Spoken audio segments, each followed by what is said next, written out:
बिस्मिल्लाहिर्रहमानिर्रहीम। अस्सलाम वालेकुम स्टूडेंट्स। आज हम एजुकेशन या मुबादियात तालीम के 3rd चैप्टर का आगाज़ करेंगे, लेकिन इससे पहले मैं आपको एजुकेशन का पेपर जो है वो अटेम्प्ट करना बताऊंगी। आपको आंसर बुक के साथ जो ये फॉर्म मिलेगा, ठीक है, आपने इसको फिल करना है।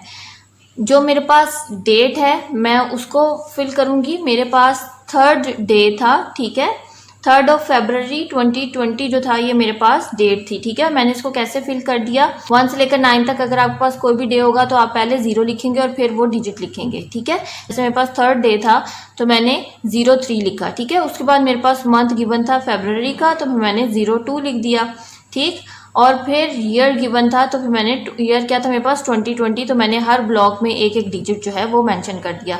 अगर आपको डे जो है वो 2 डिजिट मिलेगी, यानी 10 से लेकर 31, तो फिर आप वो 2 डिजिट्स जो हैं वो डे के ब्लॉक में लिखेंगे, ठीक है। इसी तरह मंथ जो आपके 10th 11th और 12th मंथ हैं उनको फिर आप 10 11 और 12 लिखेंगे, ठीक है। उसके बाद मैंने क्या करना है, अगर तो मेरी मॉर्निंग की शिफ्ट है तो मैंने मॉर्निंग के बबल को फिल कर देना है, अगर मेरी इवनिंग की शिफ्ट है तो मैंने इवनिंग के बबल को फिल कर देना है। और स्टूडेंट्स मैंने तो ये रेड पेन से फिल किया है, ठीक है। आप सब ने इसको ब्लू मार्कर से फिल करना है।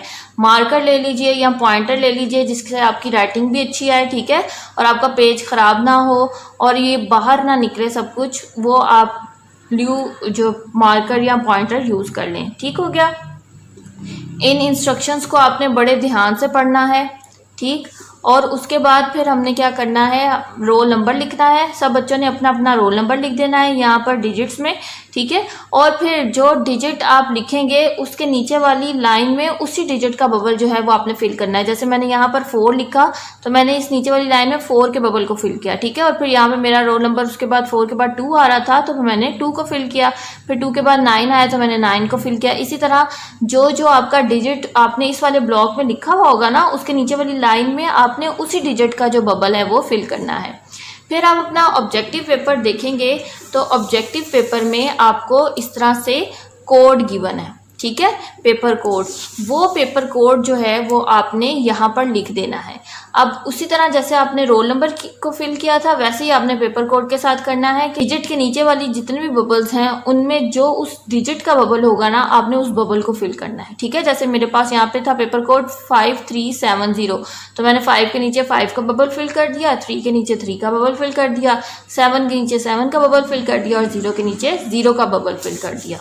उसके बाद जो मेरे पास डेट है, ठीक है, मैंने वो डेट यहाँ पर मेंशन कर दी। फिर मैं मैट्रिक का पेपर दे रही हूँ, यानी आप 9th या क्लास में है या 10th क्लास में है तो वो कौन सी क्लास कहलाएगी, मैट्रिक की। तो फिर आपने मैट्रिक का M जो है उसका बबल फिल कर देना है। 9th क्लास के बच्चे जो हैं वो पार्ट 1 का पेपर दे रहे हैं, ठीक है, तो आप पार्ट 1 के बबल को फिल करेंगे। उसके बाद आपका पेपर एनुअल है तो आप एनुअल के बबल को फिल करेंगे। अगर आपकी मॉर्निंग शिफ्ट है तो आप M का बबल फिल करेंगे, लेकिन अगर आपकी इवनिंग शिफ्ट है तो आप E का बबल फिल करेंगे।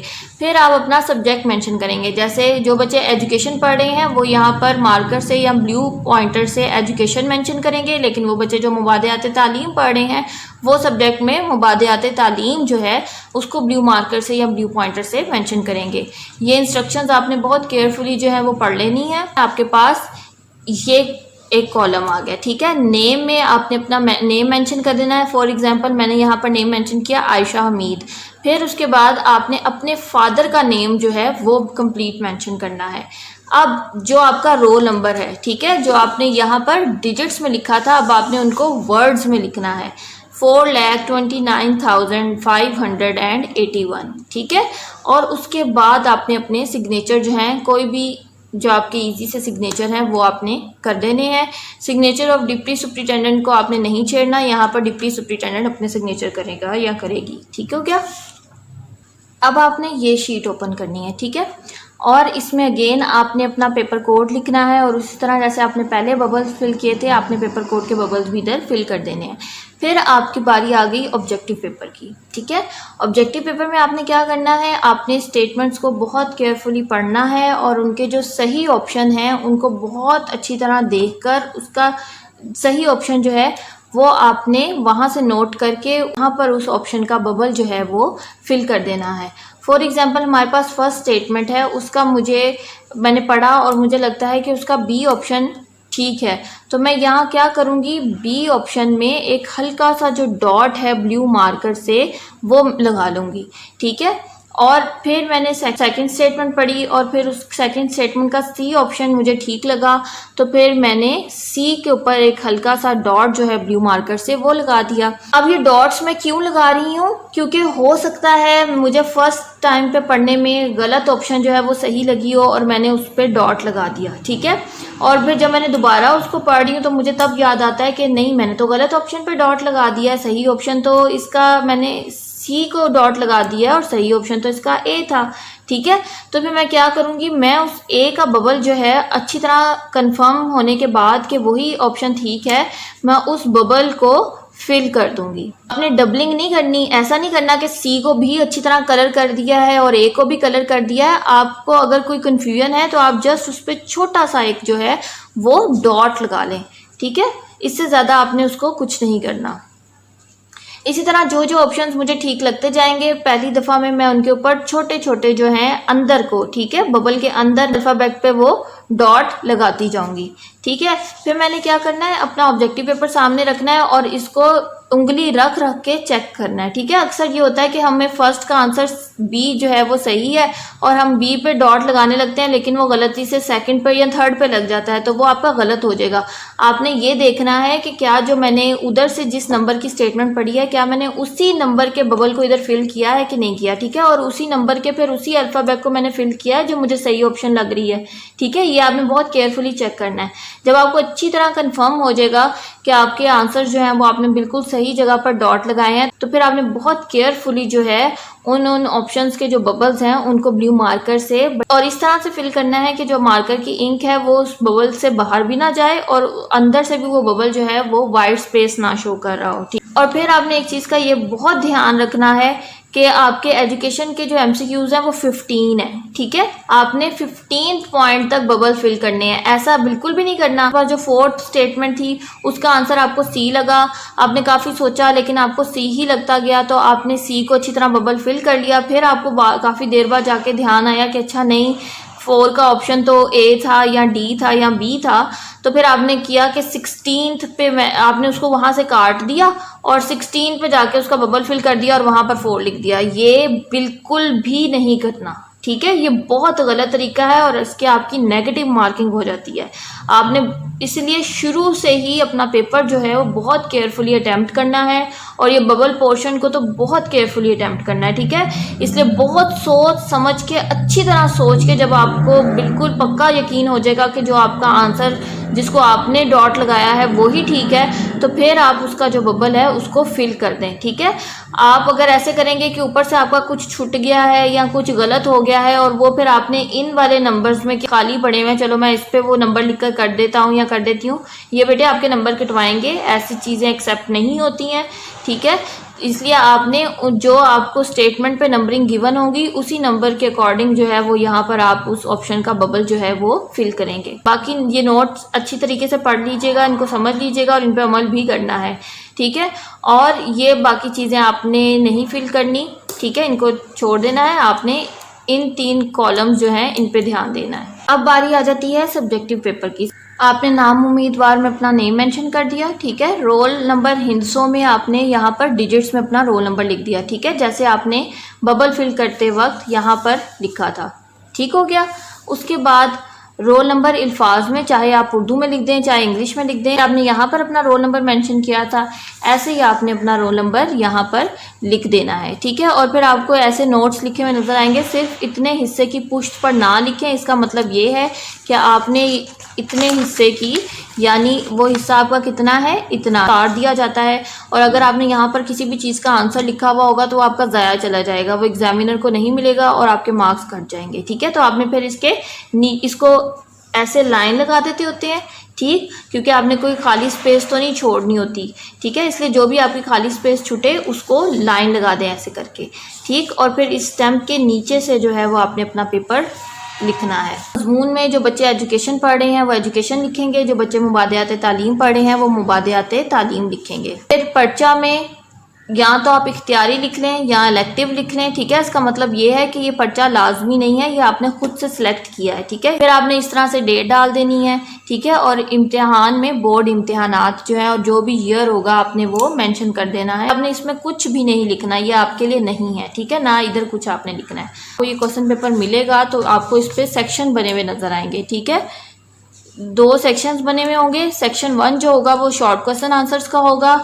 उन शॉर्ट क्वेश्चन आंसर्स के आपको 3 पार्ट्स जो हैं वो मिलेंगे, ठीक है। जैसे question number 2, question number 3 and question number 4। Her question के अंदर आपने कोई से 6 जो हैं वो शॉर्ट क्वेश्चन अटेम्प्ट कर लेने हैं। जो 6 शॉर्ट क्वेश्चन आपको बहुत अच्छे तरीके से आते होंगे ना, आपको पता है कि इसमें आपकी कोई गलती नहीं होगी, वो आपने अटेम्प्ट करने हैं, ठीक है। गलत चीज़ें लिखकर अपने पेपर का इंप्रेशन जो है वो ख़राब करने की ज़रूरत नहीं है। जो क्वेश्चंस आपको बहुत अच्छे तरीके से जिनके आंसर्स आते हैं वो पहले लिखिए, उनको अटेम्प्ट कीजिए ताकि आपका इंप्रेशन जो है वो बहुत अच्छा जाए, ठीक है। इसलिए जितने उन्होंने पूछे हुए हैं उतने लाजमी लिखने हैं, उसके अलावा एक एक्स्ट्रा लिख दें अगर आपको बहुत अच्छी तरह से आता है तो, वरना एक्स्ट्रा करने की इधर ज़रूरत नहीं है। जितने बस पूछे गए उतने लिख दें। बाज़ का एग्जामिनर चेक कर लेते हैं, बाज़ का एक्स्ट्रा क्वेश्चन को पढ़े बगैर उस पर लाइन लगा के एक्स्ट्रा लिख दिया जाता है, ठीक है। इसलिए जो 6 क्वेश्चंस आपको बहुत अच्छे तरीके से उनके आंसर्स आते हैं उनको अटेम्प्ट कीजिए और उनको सबसे पहले अटेम्प्ट कीजिए। फिर आपने क्या करना है, पेपर को अपने सामने रखना है। पहले आप मार्जिन लाइन लगा लें और मार्जिन लाइन आपने एक साइड पे लगानी है। फिर आपने सेक्शन 1 की इधर से देखकर हेडिंग दी, ठीक है। और उसके बाद आपने यहाँ से मैंने क्वेश्चन नंबर 2 अटेम्प्ट करना है, तो क्वेश्चन नंबर 2 को मैंने लिखा है। ऐसे नहीं करना कि यहाँ पर 2 लिखा हुआ है तो आप रोमन में 2 लिख लें, ठीक है। आपने उसी फॉर्म में 2 लिखना है जिस फॉर्म में यहाँ पर लिखा हुआ है। और उसके बाद मैंने जो पार्ट अटेम्प्ट करना है मैंने उसकी नंबरिंग यहाँ पर कर दी। 1 था, मैंने 1 लिख दिया, और रोमन का 1 था ना तो मैंने रोमन में ही 1 लिखना है, ठीक है। फिर मैंने क्वेश्चन पढ़ा और क्वेश्चन का आंसर अब मैं लिखने लगी हूँ बगैर क्वेश्चन लिखे। क्वेश्चन लिखने से आपका टाइम वेस्ट होता है। फर्स्ट क्वेश्चन था राइट अबाउट इनफॉर्मल एजुकेशन, तो मैंने यहाँ पर इनफॉर्मल एजुकेशन की हेडिंग दे दी और 1 टैब स्पेस देकर, ठीक है, जैसे हम जो न्यू पैराग्राफ स्टार्ट करने से पहले स्पेस देते हैं उतनी स्पेस देकर मैंने आंसर लिख देना है। अब मुझे पता है कि मुझे सेकंड क्वेश्चन जो है वो नहीं आ रहा, तो मैंने सेकंड क्वेश्चन को स्किप करके मुझे थर्ड क्वेश्चन बहुत अच्छे तरीके से आता है, तो फिर मैंने यहाँ पर सेकंड नहीं लिखना, मैंने यहाँ पर वही नंबर देना है जिस नंबर का क्वेश्चन जो है वो मैं अटेम्प्ट करने लगी हूँ। बेशक आप हेडिंग दे रहे हैं, हेडिंग भी लाजमी देनी है और वो नंबर भी बिल्कुल सही लिखना है, ठीक है। मैंने थर्ड क्वेश्चन जो है वो उसका आंसर लिखना है क्योंकि वो मुझे बहुत अच्छी तरह आता है, सेकंड मुझे इतना अच्छा नहीं आता, इसलिए मैं अपना इंप्रेशन ख़राब नहीं करूँगी। सेंटर ऑफ द पेज मैंने वो नंबर लिखा, ठीक है, जो क्वेश्चन का नंबर था जो मेरे क्वेश्चन पेपर में मेंशन था, और फिर मैंने हेडिंग देनी है और मैंने आगे वो आंसर लिख देना है। इसी तरह से आपने सारा पेपर जो है वो अटेम्प्ट करना है, ठीक है। जो यहाँ पर नंबर होगा वही नंबर देना है, जो पार्ट का नंबर होगा, जिस शेप का नंबर होगा आपने वही शेप उधर बनानी है, जो सेक्शन होगा आपने वो सेक्शन उधर मेंशन करना है लाजमी।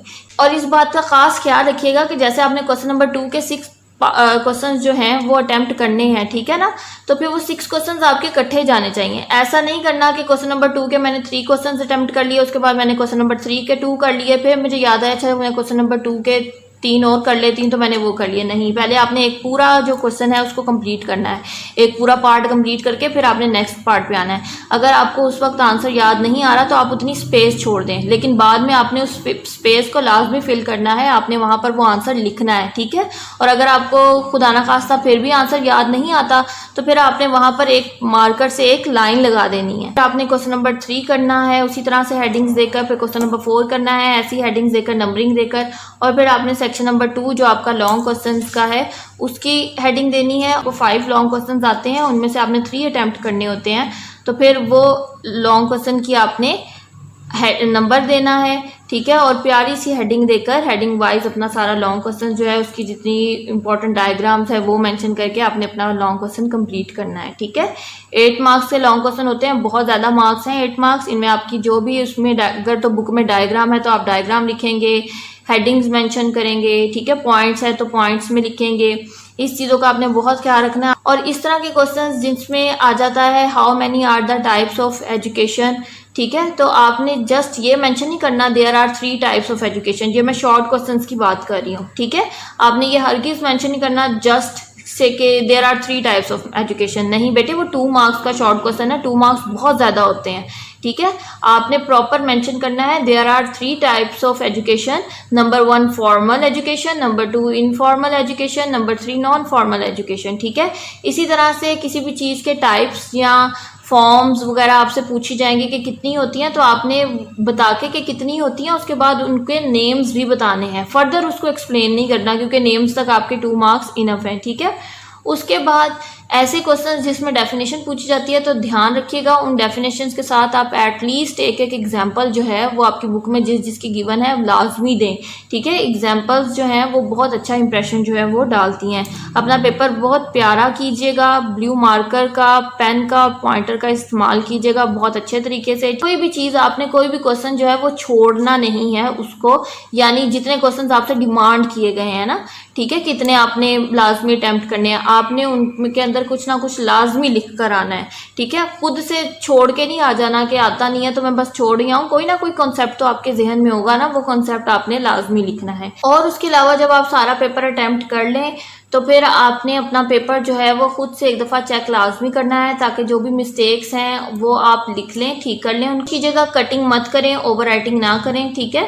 लेकिन अगर कटिंग करनी पड़ जाए तो बहुत नीटली कीजिएगा, गंदा ना लगे वो, कि कटिंग के नीचे से नज़र भी आए कि आपने क्या कट किया। तो या तो एक ही लाइन लगा दें या ब्रैकेट लगा के क्रॉस लगा दें, ठीक भी गंद जो है वो नहीं मचाना अपने पेपर पे, आपका इंप्रेशन जो है उससे ख़राब होता है।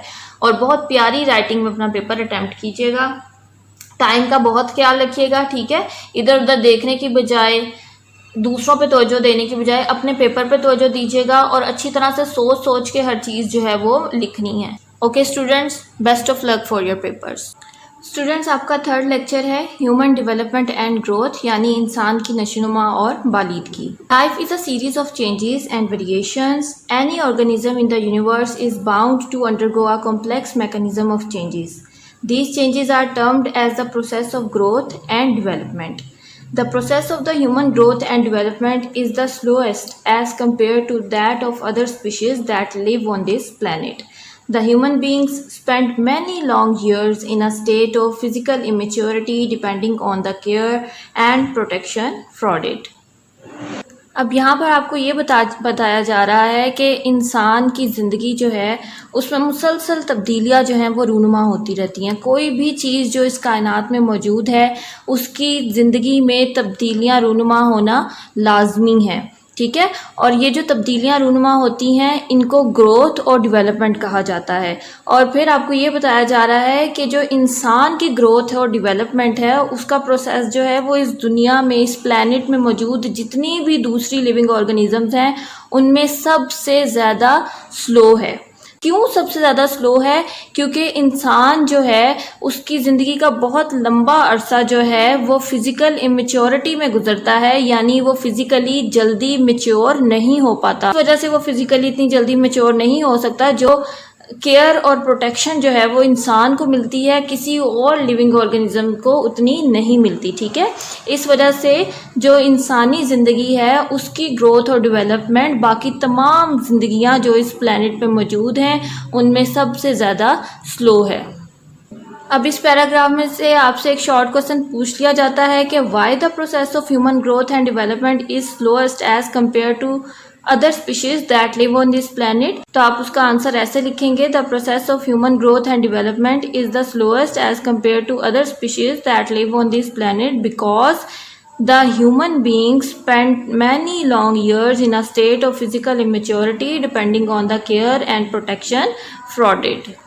अब हम देख लेते हैं ग्रोथ और डेवलपमेंट की डेफिनेशंस।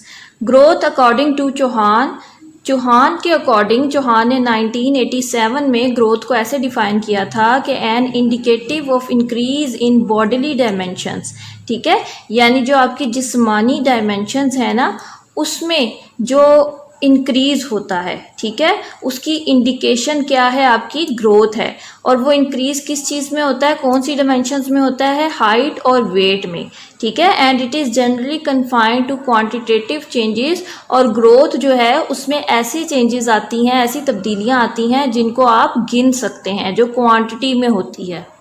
जैसे आप हाइट को भी मेजर कर सकते हैं, ठीक है ना। आप वेट को भी वेट मशीन पे देख सकते हैं कि कितने केजी जो है या कितने ग्राम जो है किसी भी चीज़ का वेट है, ठीक है। तो ऐसी चीज़ें, ऐसी डायमेंशंस जिनको क्वांटिटी वाइज मेजर किया जा सकता है वो क्या है, आपकी हाइट एंड वेट है। और ऐसी डायमेंशंस में चेंजेस क्या है, ग्रोथ है, ठीक है। डेफिनेशन ऑफ डेवलपमेंट, वुलफॉक 1998, और वुलफॉक ने 1998 में डेवलपमेंट की जो एक्सप्लेनेशन दी थी उसने डिफाइन डेवलपमेंट को ऐसे किया था, certain changes in human beings और animals between conception and death, यानी ह्यूमन बींग्स और एनिमल्स में पैदा होने से लेकर मरने तक जो चेंजेस आती हैं उनको क्या कहते हैं, development. These appear in orderly ways, ये स्टेप बाय स्टेप एक तरीके से चेंजेस आती हैं, and remain for a reasonably long period of time, और ये काफ़ी लंबे अरसे तक चेंजेस जो हैं वो रहती हैं। अब आपको शॉर्ट क्वेश्चन जो आ जाते हैं वो डेफिनेशन ऑफ ग्रोथ आ जाती है, ठीक है, डेफिनेशन ऑफ डेवलपमेंट आ जाती है। अगर आपको आएगा डिफाइन ग्रोथ या define growth according to Chauhan, तो फिर आपने ये पूरी डेफिनेशन लिखनी है, ठीक है, यहाँ से लेकर यहाँ तक। अगर तो आपको नेम और ईयर जो है वो याद रह जाता है तो आप लिख दीजिएगा, लेकिन अगर आपको याद नहीं रहता तो गलत लिखने की ज़रूरत नहीं है। बेहतर यह है कि आप डायरेक्ट लिखें कि growth is an indicative of increase in bodily dimension, यहाँ से लेकर क्वांटिटेटिव चेंजेस तक, ठीक है।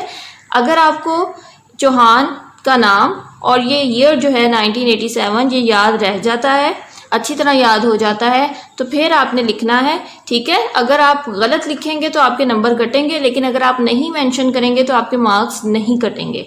डेफिनेशन जो है वो आपने पूरी बिल्कुल ठीक लिखनी है एज इट इज़। और उसके बाद आपको डिफाइन डेवलपमेंट का क्वेश्चन आ सकता है, तो फिर आपने डेवलपमेंट के लिए भी क्या लिखना है, सर्टेन चेंजेस से लेकर पीरियड ऑफ टाइम तक, ये आपकी पूरी डेफिनेशन होगी। अगर आपको वुलफॉक का नेम याद रह जाता है और 1998 ईयर एग्जैक्ट याद रह जाता है तो आपने मेंशन करना है, फिर आप पूरा लिख लीजिएगा, ठीक है। लेकिन अगर आपको ये याद नहीं रहता तो इधर भी आपको गलत लिखने की ज़रूरत नहीं है। ना लिखना आपके नंबर नहीं कटवाएगा इन दोनों चीज़ों को, लेकिन गलत लिखना नंबर कटवा देगा। Next, the difference between growth and development. From the above cited definition, we gathered that the terms growth and development both represent the processes that result in changes in an organism right from beginning of its life to the very night of the journey of life. अब आपको ये बताया जा रहा है कि पीछे जो आपने डेफिनेशन ग्रोथ एंड डेवलपमेंट की पढ़ी है उससे आपको ये बात समझ में आ गई है कि ग्रोथ और डेवलपमेंट जो है ये दोनों उन चेंजेस के प्रोसेस को रिप्रेजेंट करते हैं जो कि किसी भी ऑर्गेनिज्म में पैदा होने से लेकर मरने तक जो चेंजेस आती रहती हैं उनके प्रोसेस को कौन रिप्रेजेंट करते हैं, ग्रोथ और डेवलपमेंट।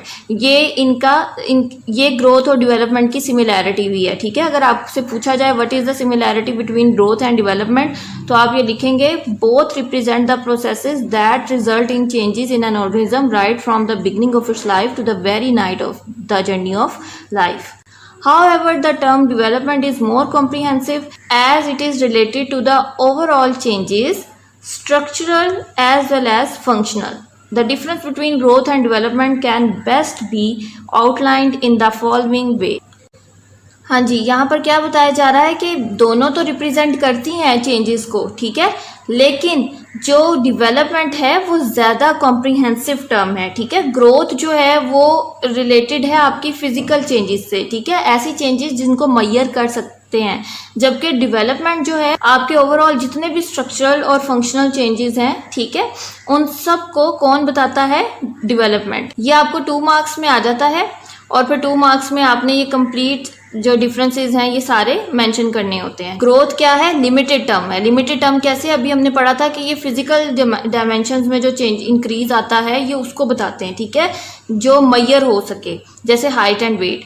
डेवलपमेंट एक्सक्लूसिव टर्म है। एक्सक्लूसिव टर्म ऐसे है कि ये आपके structural as well as functional सारे चेंजेस को इंक्लूड करता है। क्वांटिटेटिव चेंजेस यानी इनको मेजर किया जा सकता है क्वांटिटी में, ठीक है।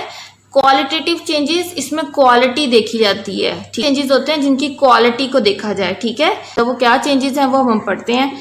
क्वांटिटेटिव चेंजेस में only related to changes in physical dimensions including height and weight etcetera, यानी सिर्फ वो चेंजेस होंगे जो कि आपकी फिजिकल डायमेंशंस जैसे आपके कद में और वजन में होते हैं, ठीक है।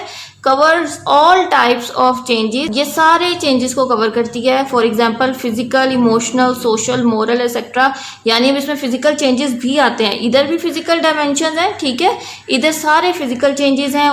इसके अलावा किसी की भी पर्सनालिटी में जो इमोशनल चेंज होता है उसको डेवलपमेंट जो है वो शो करती है।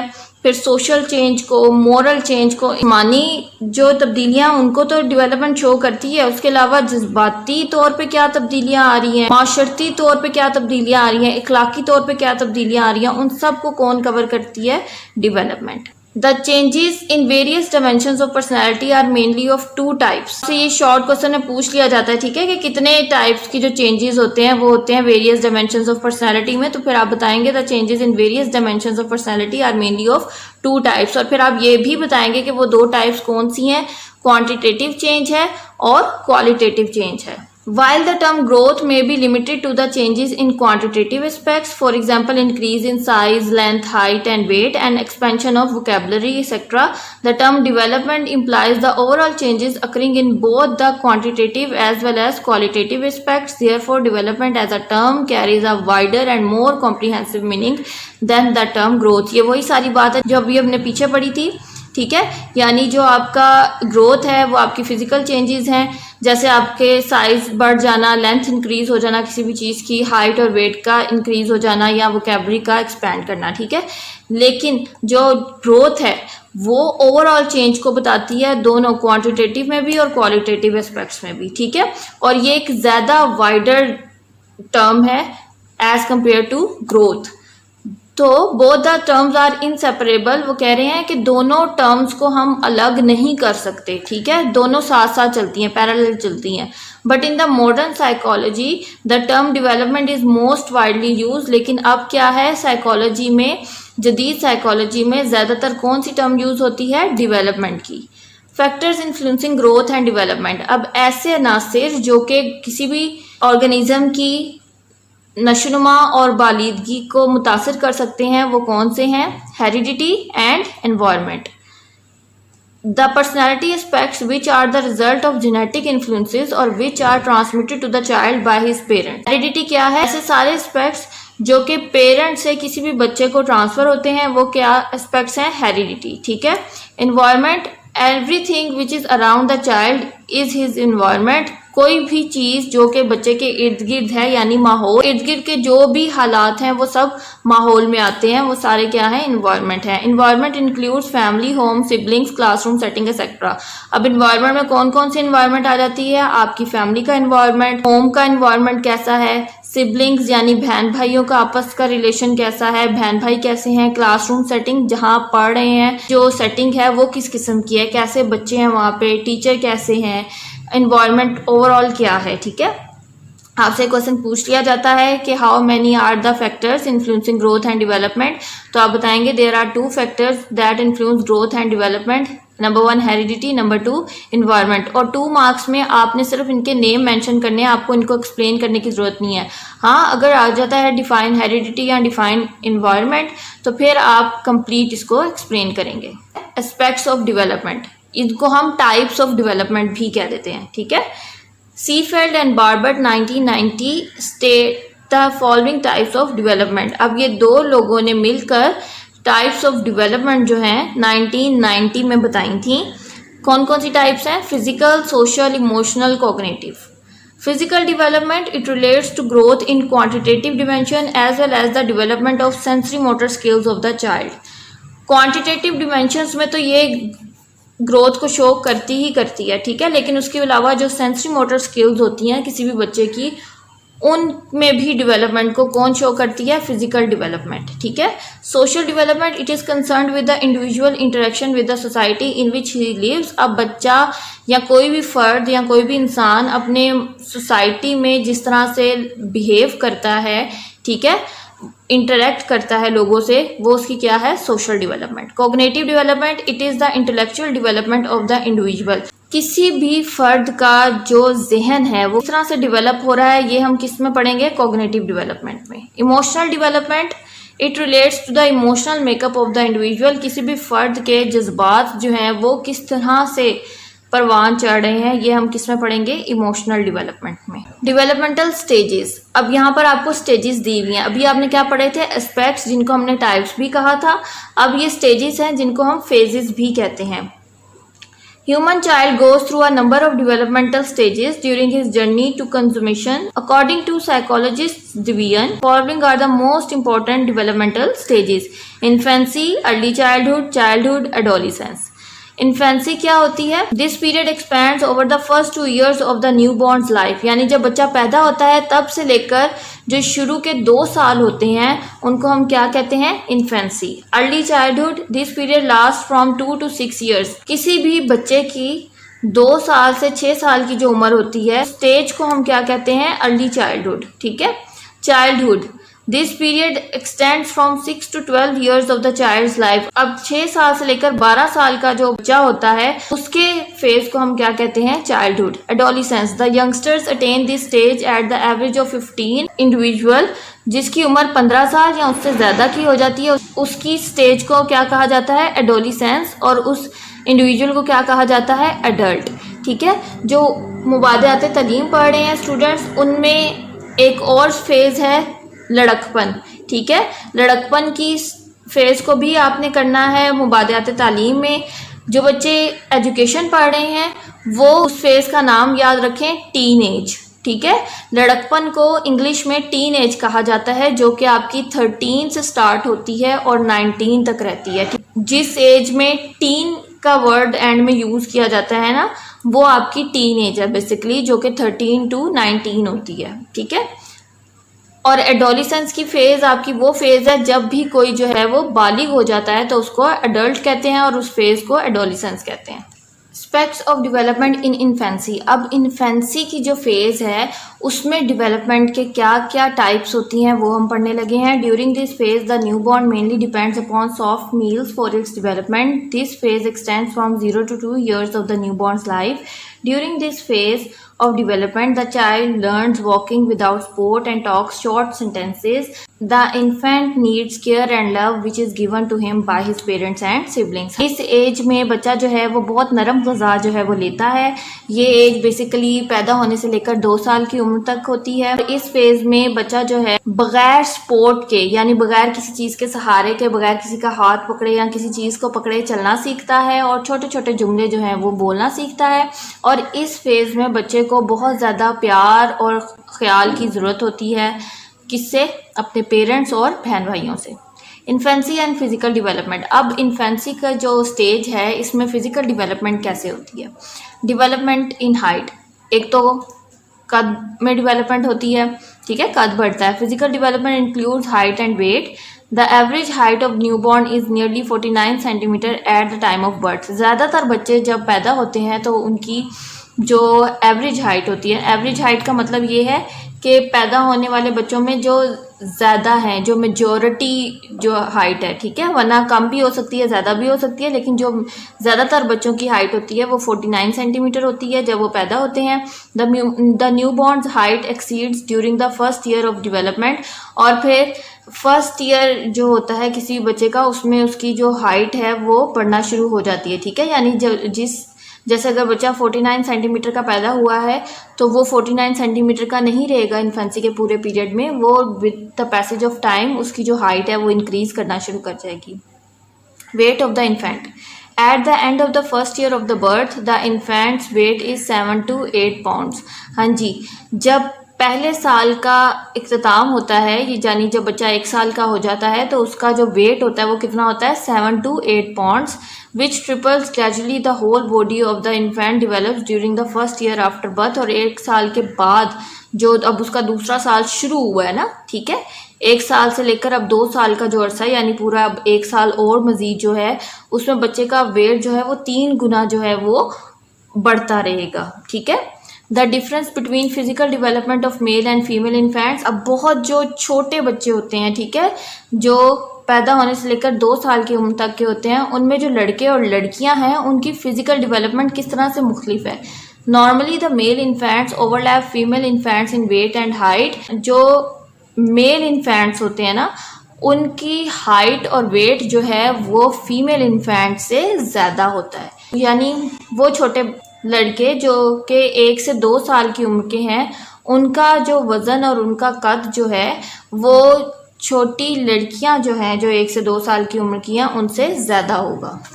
Social development in infants. The infant gradually gets familiar with his parents and the people around him. अब क्या होता है कि जब बच्चा छोटा होता है, 1 से 2 साल का होता है, तो वो किन से ज़्यादा फेमिलियर हो जाता है? अपने पेरेंट्स से और उन लोगों से जो कि शुरू से उसके इर्द गिर्द रहते हैं। He indulges in self-satisfying tasks and smiles back. यानी अगर आप किसी भी बच्चे की तरफ स्माइल करके देखेंगे तो वो आपको स्माइल बैक जरूर करेगा रिटर्न में, ठीक है। All the basic social behaviour are form during this period. जितना भी इंसान का बेसिक सोशल बिहेवियर है ना, यानी इंसान लोगों से जो कैसे मिलता है, उनके साथ कैसे सोशलाइज करता है, बेस जो है उसकी वो कौन सी स्टेज पे बनती है? इन्फेंसी में। The infant can distinguish between the friendly and unfriendly behaviour. बेशक बच्चा बहुत छोटा है, ठीक है, तो आप ये मत समझेंगे उसको पता नहीं चलेगा कि कौन उसके साथ फ्रेंडली है और कौन उसके साथ अनफ्रेंडली है। बच्चे जो हैं वो बहुत आसानी से इस चीज़ को फील कर सकते हैं कि कौन उनके साथ अच्छा है और कौन उनके साथ बुरा है। Cognitive development in infants. अब ज़हनी नशोनुमा कैसे होती है इन्फेंसी में? Cognitive development means the development of the mental abilities, ठीक है, यानी जहनी जो सलाहियतें हैं उनकी डेवलपमेंट होती है। During the infancy period the newborn's cognitive skills develop rapidly. अब इस पीरियड में बच्चे की जो कॉग्निटिव स्किल्स हैं वो बहुत तेज़ी से डेवलप करती हैं। He can differentiate and distinguish colours, voices and tones. उसको रंगों में, आवाज़ में और आवाज़ के उतार चढ़ाव में डिफ्रेंशिएट करना यानी फ़र्क करना आता है। His mentality is very acute, ठीक है, बहुत शार्प होती है उसकी mentality. He can remember faces, voices and other visible things. वो लोगों की शक्लें, उनकी आवाज़ें और वो चीज़ें जो नज़र आ सकती हैं बआसानी, उनको बहुत अच्छे तरीके से याद रख सकता है। Emotional development infants. अब इन्फेंसी के पीरियड में जज्बाती नशोनुमा कैसे होती है? Emotional development means the development of emotional mechanism. During the infancy period, the newborn is not emotionally stable. यानी बच्चा जो है वो emotionally stable नहीं होता, ठीक है। He does not know how to express his emotions, क्योंकि अभी उसके पास उतने अल्फाज नहीं होते कि वो अपने emotions जो है वो express कर सके, ठीक है। However, he expresses his emotions by weeping, smiling, eye blinking or by other sensory motor activations. बेशक बच्चे के पास अल्फाज नहीं होते इतने अपने इमोशंस को एक्सप्रेस करने के लिए, लेकिन वो रोकर, मुस्कुराकर, अपनी आंखों को झपकाकर जो है वो अपने इमोशंस को एक्सप्रेस कर सकते हैं, ठीक है। स्टूडेंट्स, आज के लेक्चर में मैंने आपको जितना पढ़ाया है ये सारा आपने याद करना है। आपको aspects of development and infancy long question में आता है। उसके अलावा आपको 2 मार्क्स के चारों हेडिंग्स पर नोट्स भी आ सकते हैं, ठीक है। और the difference between the physical development of male and female infant, ये आपको शॉर्ट क्वेश्चन में लाजमी आता होता है। इसके अलावा डेवलपमेंटल स्टेजेस पे या तो नोट लिखने को आ जाता है या ये शॉर्ट क्वेश्चन में एक एक करके अलग अलग पूछ ली जाती है कि define infancy, define early childhood, define childhood and define adolescence, ठीक है। और इस पिक्चर को भी बहुत अच्छे तरीके से कीजिएगा। अर्ली चाइल्डहुड में आपके पास पिक्चर के ऊपर जो ईयर लिखा हुआ है वो मिस प्रिंट हुआ है 0, ठीक है, इसको 2 कर लें इस 0 को। आज का पूरा लेक्चर आपने बहुत अच्छे तरीके से जुबानी याद करना है। अपना बहुत सारा ख्याल रखिएगा। अल्लाह हाफिज़।